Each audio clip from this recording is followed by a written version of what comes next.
واقعہ کربلا تاریخ کا دردناک واقعہ ہے۔ یہ اقتدار کی جنگ نہیں تھی، اقدار کی جنگ تھی۔ دو شخصیتوں کی لڑائی نہیں تھی، دو نظریات کا ٹکراؤ تھا۔ یہ حق اور باطل کا معرکہ تھا۔ یزید ظلم کا استعارہ ہے، حسین ابن علی امن کی علامت ہے۔ یزید جبر کا پتلہ ہے، حسین صبر کا پیکر ہے۔ یزید اپنی بدطینت فطرت اور اپنی طبع ناہموار کے باعث دنیا پر ذلت و رسوائی، ظلم، جبر، جور و زیادتی کی علامت بن کے ابھرا، اور حسین ابن علی رضی اللہ تعالی عنہ حق و صداقت کا نشان بن کے ابھرا۔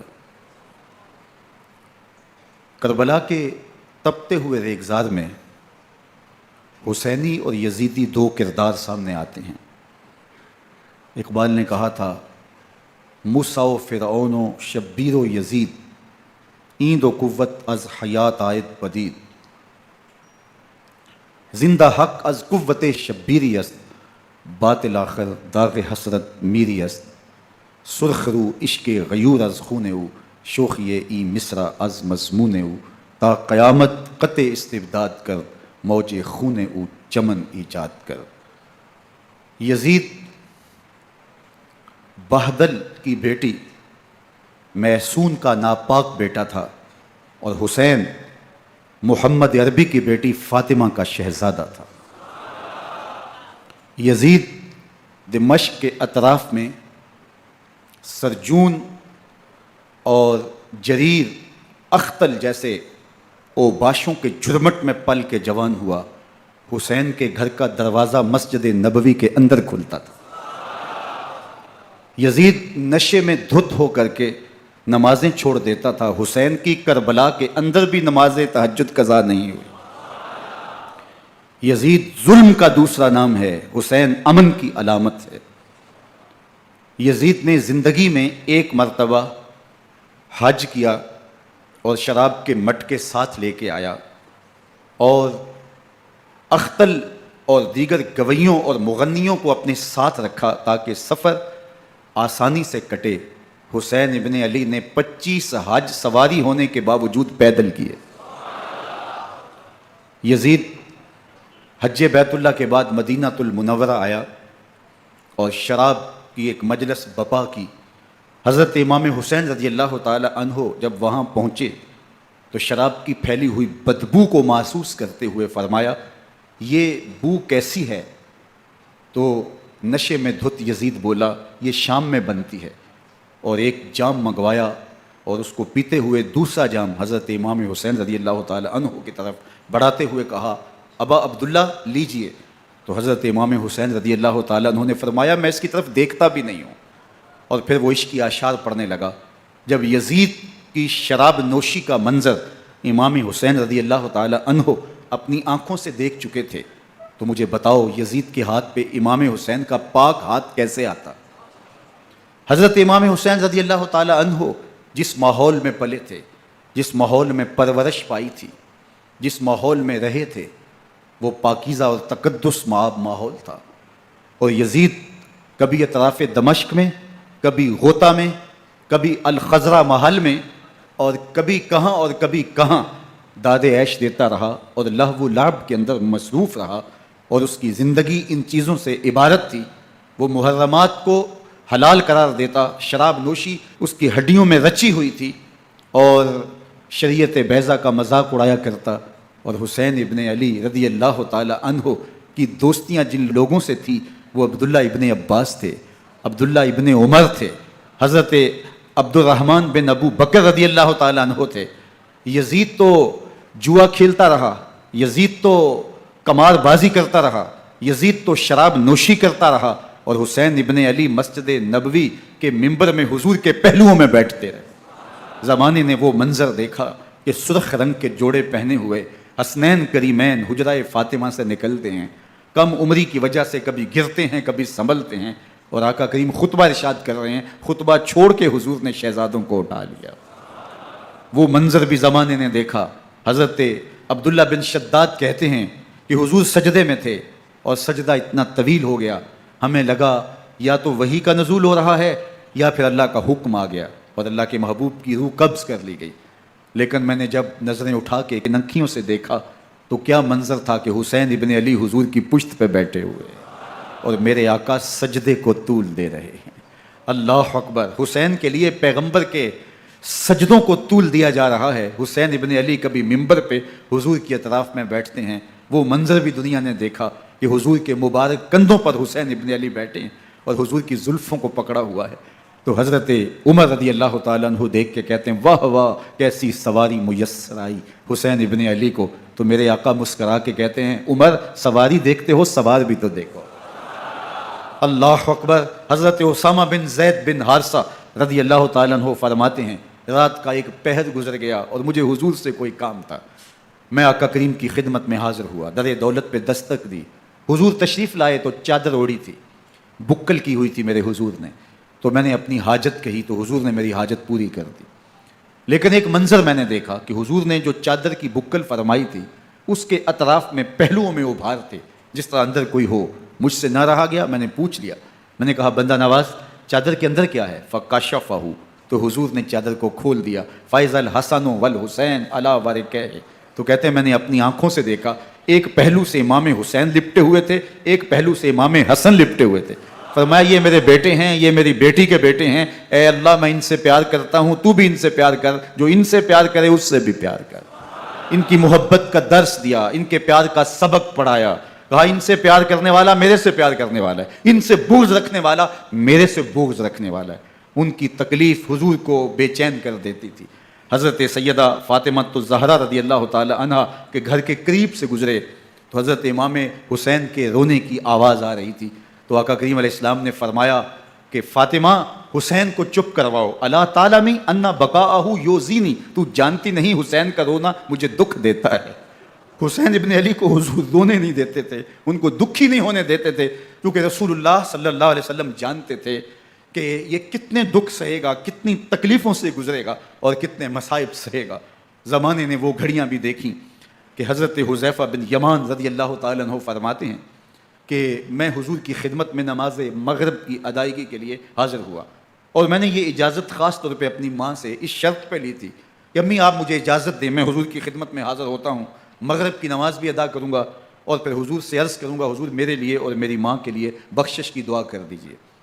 ماں نے اس شرط پہ اجازت دے دی اور میں حضور کی خدمت میں آ گیا، نماز مغرب ادا کی، سلام پھرا تو میرے دل میں آرزو تھی میں حضور سے عرض کروں حضور میرے لیے اور میری ماں کے لیے مغفرت کی بخشش کی دعا کر دیں، لیکن حضور عبادات میں، ذکر میں، نوافل میں ایسے مشغول ہوئے کہ میں آرزو رکھنے کے باوجود بھی عرض نہ کر سکا۔ خیر نماز عشاء کا وقت ہوا، اذان پکاری گئی، حضور مصلی پہ آئے، نماز پڑھی، سلام پھرا تو میرے دل میں پھر خیال آیا کہ ماں سے ایک نماز کی چھٹی لی تھی، نمازیں بھی دو ہو گئیں، ماں نے جاتی پوچھنا ہے حضور سے میرے لیے اور اپنے لیے مغفرت کی بخشش کی دعا کروائی تھی تو کیا جواب دوں گا؟ اور حضور اٹھے اور کاشانہ اقدس کی طرف چل دیے۔ اب میرے دل میں یہ خیال رہ کے آ رہا تھا کہ ماں کو کیا جواب دوں گا، میں تو حضور سے بخشش و مغفرت کی دعا کروا ہی نہیں سکا۔ جب حضور چل پڑے تو غیر ارادی طور پہ میں بھی حضور کے پیچھے چل پڑا، چلنے میں تھوڑی سی رفتار تیز ہو گئی جس سے قدموں کی آہٹ پیدا ہوئی، تو جب آواز پیدا ہوئی تو حضور نے رخ پھیرے بغیر فرمایا من ھذا، میرے پیچھے پیچھے کون آ رہا ہے؟ پھر خود ہی کہا حذیفہ تو نہیں؟ تو میرا دل دھڑک رہا تھا، قلت نعم، میں نے کہا جی حضور میں حذیفہ ہوں۔ فرمایا ما حاجتک غفر اللہ لک ولامک، کیا کام ہے؟ اللہ تجھے بھی بخش دے، تیری ماں کو بھی بخش دے۔ اب جو کام تھا وہ جنبش لب سے پہلے ہی ہو گیا، یہاں تو لفظوں کا سہارا بھی نہیں لینا پڑتا، وہ بند لبوں کی بولیاں بھی سنتے ہیں۔ اقبال بولا ہے فروغت صبح آثار و دہور، چشم تو بینندائے ما فی الصدور، تیری نظر تو سینوں کے چھپے راز بھی دیکھتی ہے۔ تو کہا ما حاجتوں کا غفر اللہ لک ولامک، اللہ تجھے بخش دے، تیری ماں کی بھی مغفرت کر دے، کیا کام ہے؟ اب جو کام تھا وہ تو ہو گیا۔ تو میرے حضور نے ارشاد فرمایا حذیفہ سنو، ابھی ایک فرشتہ آیا ہے جو اس سے قبل دھرتی پر پہلے کبھی نہیں آیا، آج پہلی مرتبہ اللہ سے اجازت لے کے دو کام کرنے آیا ہے۔ ایک تو مجھے سلام کرنے آیا ہے اور دوسرا خوشخبری دینے آیا ہے کہ آپ کی بیٹی فاطمہ جنتی عورتوں کی سردار ہے اور حسن اور حسین جنتی جوانوں کے سردار۔ ایک طرف یزید ناپاک میسون کا پلیت بیٹا اور ایک طرف محمد عربی کا نواسا، فاطمہ کے دودھ کا اثر، علی المرتضیٰ کے خون کی تاثیر، رسول اللہ صلی اللہ علیہ وسلم کے کندھوں پہ بیٹھنے والا۔ ایک دن حضور نے امام حسین رضی اللہ تعالیٰ عنہ کے ہاتھ پکڑ لیے اور ان کے پاؤں اپنے پاؤں پہ رکھے اور پھر فرمایا بیٹے آگے بڑھو، اور ان کے پاؤں حضور کی پنڈلیوں پہ آئے۔ پھر کہا بیٹے اور آگے بڑھو، حتیٰ کہ ان کے پاؤں حضور کی رانوں پہ آئے۔ پھر فرمایا بیٹا اور آگے بڑھو، تو ان کے پاؤں حضور کے مبارک بطن اقدس پہ آئے۔ پھر بازوؤں کو کھینچ کے اپنے قریب کیا اور حسین ابن علی کے منہ میں اپنی زبان رکھ دی، اور وہ اس طرح چوس رہے تھے جس طرح کھجور چوسی جاتی ہے۔ تو اللہ کے محبوب علیہ السلام نے حسین ابن علی کو اپنی زبان کا لعاب دہن دے کر کے، وہ شیر رحمت دے کر کے، وہ کوثر و تسلیم سے پاکیزہ تر آب رحمت عطا کر کے ان کی ہمیشہ کے لیے پیاس بجھا دی، تاکہ کل کربلا کے تپتے ہوئے ریگزار میں حسین ابن علی کو پیاس کی شدت تنگ نہ کرے اور پائے استقلال میں لغزش نہ آنے پائے۔ ان نازوں سے پالے ہوئے حسین کو، ان محبتوں سے پالے ہوئے حسین ابن علی کو امتحان بھی اتنے بڑے درپیش تھے۔ یاری تیری سونا پر ازمیشاں تیریاں اگ، سونا پرکھیا جامدہ ہے نال اگاں دے لگ۔ جتنا بڑا شخص ہوتا ہے اتنی آزمائشیں بھی بڑی ہوتی ہیں۔ پیغمبر رحمت کی آغوش میں کھیلنے والا، حجرہ فاطمہ کا جانشین، مصلی رسول کا وارث، منبر رسول صلی اللہ علیہ وآلہ وسلم پر حضور کے مبارک پہلو اور گود میں بیٹھنے والا حسین، حضور کی زبان چوسنے والا حسین، حضور کے کندھوں پہ سواری کرنے والا حسین، آقا کریم علیہ الصلوۃ والسلام کے مبارک سجدے کی حالت کے اندر حضور کی پشت پہ کھیلنے والا حسین، جس حسین کا دروازہ مسجد نبوی کے اندر کھلتا تھا اور یزید کی کرتوتوں کے چشم دید گواہ تھے۔ یزید جب تخت نشین ہوتا ہے تو اسے یہ فکر ہوتی ہے کہ امام حسین، عبداللہ بن زبیر، عبداللہ بن عمر، عبداللہ ابن عباس یہ میری بیعت کریں، اور وہ ولید بن عقبہ کو لکھتا ہے کہ ہر صورت میں ان کی بیعت لو، اور اگر بیعت نہ دیں تو سختی کرو۔ حضرت امام حسین رضی اللہ تعالی عنہ کو بلاوا آتا ہے کہ آپ کو دارالامارت میں گورنر ہاؤس میں بلایا جا رہا ہے، ولید بن عقبہ کا پیغام آپ کو پہنچتا ہے۔ آپ اس وقت فرماتے ہیں کہ اس وقت جو پیغام پہنچا ہے وہ کسی خطرے سے خالی نہیں ہے، تو کچھ سواروں کو ساتھ لیا، کہا تم دارالامارت کے باہر کھڑے رہنا، اگر میری آواز بلند ہوئی تو اندر آ جانا، ورنہ تم انتظار کرنا۔ آپ اندر گئے۔ ولید بن عقبہ نے مروان کو بھی بلایا تھا۔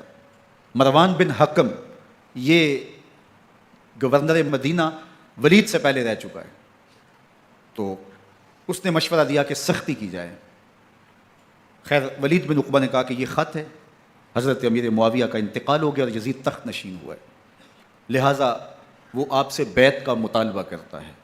تو حضرت امام حسین رضی اللہ تعالیٰ عنہ نے فرمایا کہ میرے جیسا شخص یوں چھپ کے بیعت نہیں کر سکتا، اور آپ واپس پلٹے۔ مروان بن حکم نے ولید بن عقبہ کو کہا کہ یہ موقع ہے جانے نہ دیا جائے، اگر یہ نکل گئے تو دوبارہ تم قابو نہیں پا سکو گے اور انہیں یہیں قتل کر دیا جائے۔ حضرت امام حسین رضی اللہ تعالیٰ عنہ نے یہ بات سن لی۔ کہتے ہیں حضرت امام حسین انہی قدموں کے بل واپس پلٹے اور مروان بن حکم سے مخاطب ہو کے کہا، مروان کیا بول رہا ہے؟ وہ خاموش ہو گیا۔ فرمایا تو جانتا نہیں ہم کون ہیں؟ آنا حسین ابن علی ابن ابی طالب، میں حسین ہوں، میں علی کا بیٹا ہوں۔ ہمارے گھر میں قرآن اترتا رہا ہے، وحی کا نزول ہوتا رہا ہے، اور یزید فاسق ہے، فاجر ہے، مسلمانوں کا قاتل ہے اور شرابی ہے۔ میں ڈنکے کی چوٹ پہ یزید کی بیعت سے انکار کرتا ہوں۔ بس حیدری کچھار سے محمدی شیر نکل آیا ہے۔ اب اوسان خطا ہو گئے، راستہ چھوڑ دیا، واپس آئے، سیدہ زینب سے ملے، کہا مدینے کو چھوڑنا پڑے گا۔ کہا بھیا کیا ہوا؟ کہا یزید بیعت لینے پہ مصر ہے اور میں کسی صورت بھی بیعت نہیں کروں گا۔ رسول اللہ کا مدینہ ہمارے خون سے لالازار بنے گا، میں نہیں چاہتا کہ حضور کے شہر نور کی حرمت پامال ہو۔ دوستو وہ کیسا منظر ہوگا جب حسین ابن علی نے آخری حاضری حضور کے روضے پہ دی ہو، حاجی یا معتمر 10 دن کے لیے، 8 دن کے لیے، 20 دن کے لیے مدینہ المنورہ عارضی سکونت اختیار کرتا ہے، اور حضور کے روضہ انور سے، اس شہر نور سے، ان گلیوں سے، ان بام و در سے ایسا مانوس ہو جاتا ہے کہ جب واپس پلٹ رہا ہوتا ہے ان دعاؤں کے ساتھ کہ دوبارہ آنا بھی نصیب ہو، اور اسے لگتا ہے کہ میں دوبارہ بھی بلایا جاؤں گا، لیکن اس کے باوجود شہر حبیب چھوڑنا قیامت سے کم نہیں ہوتا۔ اعظم چشتی مرحوم آخری بار جب حضور کے روضہ انور پہ گئے تو بیمار تھے، ویل چیئر پہ تھے۔ باب بقی سے باہر نکلے تو خادم سے کہا کہ میری ویل چیئر پیچھے سے کھینچو تاکہ میرا رخ روضہ انور کی طرف رہے، اور وہ پیچھے سے کھینچتا چلا جا رہا ہے، اور جب باب مکہ سے پیچھے جنت البقیع کے قریب سے گنبد خضرا نگاہوں سے اوجل ہونے لگا تو اعظم چشتی مرحوم نے کہا جاں بدن سے نکلتی ہے اعظم، جاں بدن سے نکلتی ہے اعظم، کوئی آسان ہے مدینے سے جدا ہونا، کوئی آسان ہے مدینے سے جدا ہونا۔ یہ اس شخص کی کہانی ہے جو 10 دن، 5 دن، مہینہ، 2 ماہ وہاں رہتا ہے، اور پھر اس شہر کو چھوڑ کے آنا اس کے لیے آسان نہیں ہوتا۔ اور مجھے بتاؤ کہ حسین جو پیدا مدینے میں ہوا، جس کے گھر کا دروازہ مسجد نبوی کے اندر کھلتا تھا، جو مسجد نبوی کے اندر پرورش پا کے جوان ہوتا ہے اور مدینے کی گلیوں میں کھیلتا رہا، اس حسین ابن علی کے لیے مدینہ چھوڑنا، اور پھر وہ اس بات کا علم اور شعور رکھتے تھے کہ یہ آخری بار حضور کے در پہ حاضری ہے، دوبارہ اس شہر نور میں نہیں آ سکوں گا، تو کیا قیامت ہوگی اور کیا منظر ہوگا۔ محمد بن حنفیہ کے علاوہ خاندان نبوت کے جتنے لوگ تھے ان سب نے شہر مدینہ کو الوداع کہا، اور رات کے موقع میں مدینہ المنورہ کو، مسجد نبوی کو چھوڑ کر کے مکہ کی جانب عازم سفر ہوئے۔ 3 شعبان المعظم کو مکہ المکرمہ پہنچتے ہیں، ادھر کوفیوں کے خطوط آنے شروع ہو جاتے ہیں۔ حضرت امام حسین رضی اللہ تعالیٰ عنہ مسلم بن عقیل رضی اللہ تعالیٰ عنہ کو صورتحال معلوم کرنے کے لیے بھیج دیتے ہیں۔ 40,000 کوفی آپ کے ہاتھ پہ بیعت کر لیتے ہیں۔ ادھر 25 پیدل حج کرنے والے حضرت امام حسین 8 ذی الحج کو احرام باندھتے ہیں، لیکن آپ کو پتہ چلتا ہے کہ حاجیوں کے روپ میں قاتل چھپا دیے گئے، تو آپ اس احرام کو حج کی بجائے عمرے میں بدلتے ہیں اور کوفے کی جانب عازم سفر ہوتے ہیں۔ کائنات والو، ذرا سینے پہ ہاتھ رکھ کے دیکھو کہ یہ کتنا مشکل مرحلہ تھا۔ اس دین کی آبرو کو بچانے کے لیے حضرت امام حسین رضی اللہ تعالیٰ عنہ نے کتنا بڑا قدم اٹھایا۔ آپ کے بہی خواہ، دوست، احباب عبداللہ بن عمر یہ سارے روکتے ہیں، عبداللہ بن عباس کہتے ہیں حضرت نہ جائیے، الکوفی لا یوفی، کوفی کبھی وفا نہیں کرتے، آپ کے والد کو وہاں شہید کیا گیا، لیکن آپ ایک فرض کو نبھانے جا رہے ہیں۔ میرے غم گسارو، میرے مہربانوں، نہ روکو مجھ کو جانے دو، مجھے نانے کے دی کی ڈوبتی کشتی بچانے دو، میں جاتا ہوں کہ دنیا پر وفا کا نام رہ جائے، میں رہوں نہ رہوں پر عظمت اسلام رہ جائے۔ میں نہیں جاتا تو نبی کے گھر کی آن جاتی ہے، میں نہیں جاتا تو نبی کے گھر کی آن جاتی ہے، تمہارا دین جاتا ہے، میری غیرت ایمان جاتی ہے۔ حضرت امام حسین یہاں سے چلتے ہیں، ابھی راستے میں ہی پہنچتے ہیں کہ یہ خبر آتی ہے کہ کوفے والوں نے بے وفائی کر دی، حضرت مسلم بن عقیل رضی اللہ تعالیٰ عنہ کو شہید کر دیا گیا، نعمان بن بشیر معزول کر دیے گئے، ابن مرجانہ ابن زیاد وہاں متعین کر دیا گیا جو سخت گیر شخص تھا، اور اس نے لوگوں کو ڈرایا، دھمکایا، اور کوفے کے لوگوں کے دل بدل گئے اور وہ بیتیں توڑنے لگے۔ وہ منظر مسجد کوفہ کا کتنا دل گداز تھا، جب امام نماز کے لیے کھڑے ہوئے تو 40,000 لوگ آپ کے پیچھے تھا، جب سلام پھیرا اور امام نے دیکھا کہ پیچھے لوگ نہیں ہیں، پھر لوگوں نے اپنے دروازے بھی بند کر لیے۔ رات کی تنہائیاں ہیں اور حضرت مسلم بن عقیل کو کوئی پناہ دینے والا نہیں ہے، لوگوں نے دروازے بند کر لیے کہ کہیں ہمارے گھر میں نہ آ جائیں اور ہم مشقت اور حکومتی تشدد کا شکار نہ ہوں۔ کتنا دردناک لمحہ ہے حضرت مسلم بن عقیل رضی اللہ تعالیٰ عنہ پہ، اور پھر حضرت مسلم بن عقیل بے دردی سے شہید کر دیے جاتے ہیں۔ آپ ابھی راستے میں ہیں، یہ ساری کہانی پہنچتی ہے کہ حضرت مسلم شہید کر دیے گئے اور بے دردی سے شہید کر دیے گئے۔ وہ جنہوں نے خط لکھے تھے کہ ہم آپ کے ساتھ ہیں اور ہم منتظر ہیں، چشم برا ہیں، آپ کے قدموں کی چاپ سننے کے لیے بےتاب ہیں، آج انہوں نے بیتیں توڑ دی، 40,000 کوفی منحرف ہو گئے۔ مسجد کوفہ کا وہ منظر کس قدر روح کو تڑپا دینے والا تھا۔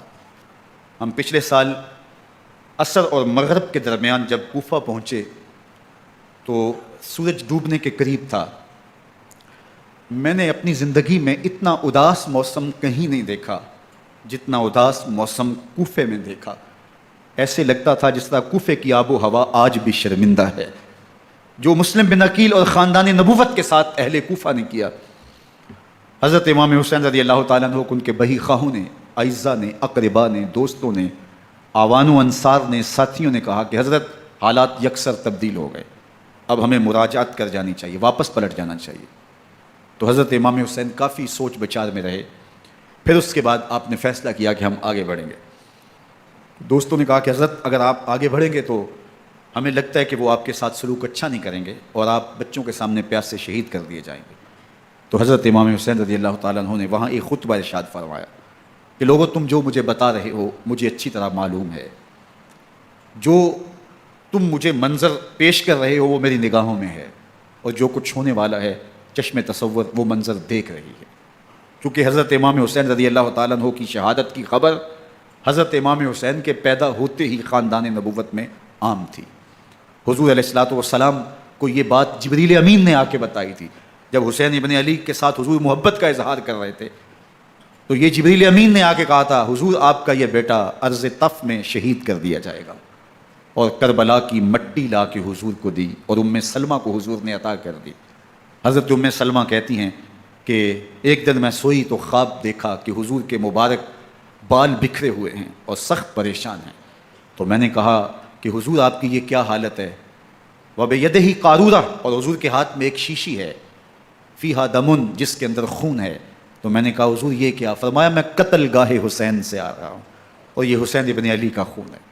تو کہا 10 محرم کا دن تھا، دوپہر کا یہ منظر تھا، میں قیلولہ کر کے اٹھی، جب میں نے دیکھا تو وہ شیشی جس میں کربلا کی مٹی رکھی تھی وہ خون بن چکی تھی۔ تو یہ خبر پہلے دی گئی تھی، یہ بتا دیا گیا تھا۔ فرمایا میرے دوستو جو تم مجھے بتاتے ہو میں اس سے بے خبر نہیں ہوں، یہ سب کچھ ہونے والا ہے، لیکن اس کے باوجود میں کیوں جا رہا ہوں؟ تو آپ کا ایک تاریخ ساز جملہ ہے جو کربلا کے فلسفے کو ہمارے سامنے رکھتا ہے کہ یہ اتنا بڑا امتحان کیوں دیا۔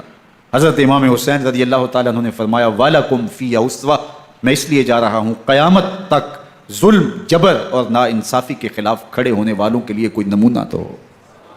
میری زندگی قیامت تک ظلم، جبر اور استحصالی نظام کے خلاف کھڑے ہونے والوں کے لیے نمونہ ہے۔